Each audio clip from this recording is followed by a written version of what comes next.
birebir Kentucky Fried Chicken tavuğun, KFC'nin tarifini vereceğim. Tekirdağ köftenin formülünü vereceğim, tarifini vereceğim dediğim zaman da inananlar olmamıştı. Ama yapanlar böyle konularda şakam olmadığını bilir. Tavuğu, yumurtayı bulayıp oradan una bulayıp kızartıp ondan sonra da KFC'nin resmini koyup yalandan tarif paylaşanlarla karıştırmayın sakın. Gerçi öyle yapanlar makbul. Adamlar milyon izleniyor. Bu tarifle dükkan açsanız, Kentucky Fried Chicken tavuk satıyorum deseniz inanın mahcup olmazsınız. O kadar iddialı bir tarif yapıyoruz. Esasında bu tarifi 2 sene önce paylaşmıştım. Fakat o zamanlar abone sayımız 1000'e geçmediği için hak ettiği değeri göremedi. İnsanların bu tariften faydalanması gerek. Daha fazla uzatmadan hemen tarifimize geçelim.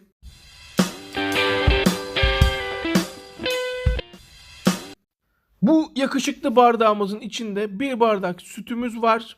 Sütün içine 1, 2, 3, 4 tatlı kaşığı limon. Hemen karıştıralım.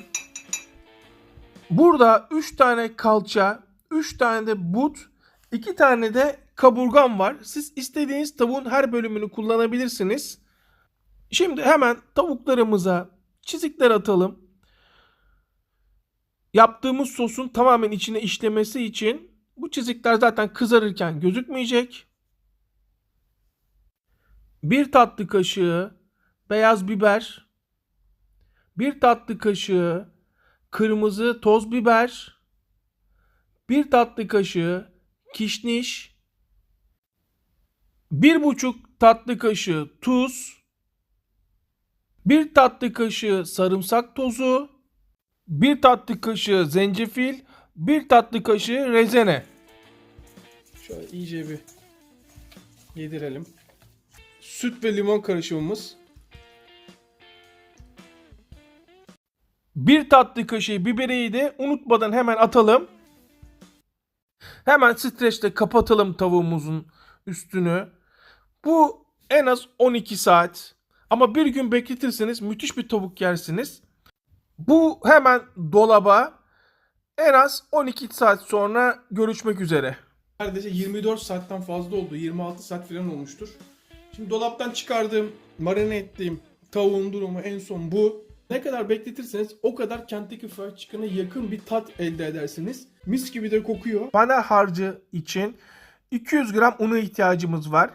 Yani 1 su bardağı un, 1 tatlı kaşığı kırmızı toz biber, 1 yemek kaşığı karabiber, 1 yemek kaşığı tuz, yarım tatlı kaşığı kırmızı biber. Bu acılık derecesine göre siz kaybedeceksiniz ama bu yeterli, ben size söyleyeyim.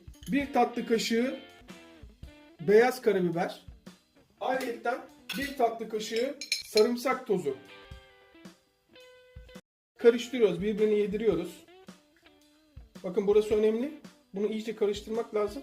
Çok kaynar yağ işimize yaramaz. O zaman istediğimiz çıtırlığı, istediğimiz gevrek görüntüyü, o altın rengi alamayız. Onun için orta ateş. Bir bakalım tekrardan. Evet, bu istediğim ateş benim. Şimdi ateşin yoğunluğuna göre, yani gücüne göre ne kadar tavuk atacağımıza bakacağız. İlk önce una. Şöyle iyice her yerine. Bakın her yerine batırdığınıza emin olun. Sonra tekrar sosa,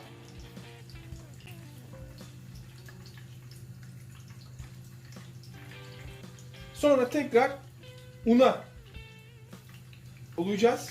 İyice buladığınıza emin olun. İlk önce tavuğun deri olan tarafını atıyoruz. Şöyle kendimizden uzağa doğru atarsak, elimizde eldiven var.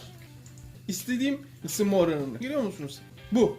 Bu yakmayacak. Çünkü biz bunu takriben 15 dakika falan kızartacağız.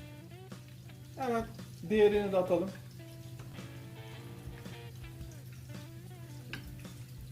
Ne demiştim? Önce una. İyice her yerini buladığımıza emin olalım. Tekrar karışıma. Görüyor musunuz? İyice karışımın suyunu çekiyor. Bir daha una. Yani hesapladığımdan daha az un yapmışım. Şunu da atalım. Bir 5 dakikası geçti. Gördüğünüz gibi bakın çok yüksek ateşte yapmıyorum. Şurayı görüyorsanız hatta daha altı kısık gibi. 15 dakikaya yakın kızartacağım bunu. Yanmaması için hafif ateşte. Sonra yine çevireceğim. Sonra yine çevireceğim. Bakın 5 dakikada bir çeviriyorum. 5 dakikada bir çeviriyorum. Görüntüsü nar gibi farkındaysanız. Hiçbir yanma yok. Gayet şişti, kocaman oldu. Sanki buna göre bakıyorum, ateşi kontrol ediyorum. Sonuna kadar açmıyorum. Eğer sonuna kadar açarsanız ateşi, o zaman yakarsınız. İstediğiniz şeyi alamazsınız. Yani bu kadar zaten göstererek yapıyorum. Lütfen dikkat edin. Hem yağ çekmez dediğim metotta yaparsanız, hem de içi nar gibi kızarır. Bakın üstü ne kadar güzel kızardı.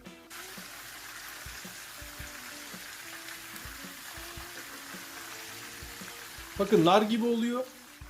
Çünkü 3 taneden fazla atmadım. Yağımın derecesini düşürmedim. Biliyorsunuz burada mutfak derecesi kullanmak gerekiyor. Normalde profesyonel mutfaklarda, ama biz profesyonel mutfak yapmıyoruz burada. Evde nasıl yapılabilir, nasıl yapabiliriz, evimizde nasıl yiyebiliriz göstermeye çalışıyorum. Aslında beceri de böyle kızartmakta, ben size söyleyeyim. 15 dakikayı tamamladık, hatta böyle daha önce de kızarttığımız 15 dakika, 17 dakika falan oldu.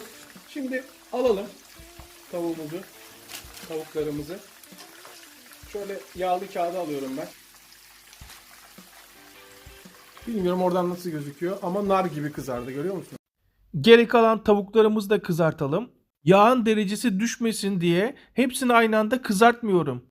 Attıktan sonra 5 dakika, 6 dakika hiç ellemedim. İyice üstü kıtır kıtır olsun diye. Şuraları görüyor musunuz? Yağın ne kadar renginin döndüğünü görüyor musunuz? Bunu dışarıda yediğiniz zaman bilmem kaç tane günde pişiriliyor. Ama evinizde çoluğunuza, çocuğunuza gönül rahatlığıyla yedirebilirsiniz. Kentucky Fried Chicken'la aynı lezzetli olacak. Yani bunu yapınca diyeceksiniz ki vallahi Koray, dediğin kadar varmış. Resmen Kentucky Fried Chicken'a meydan okuyoruz burada.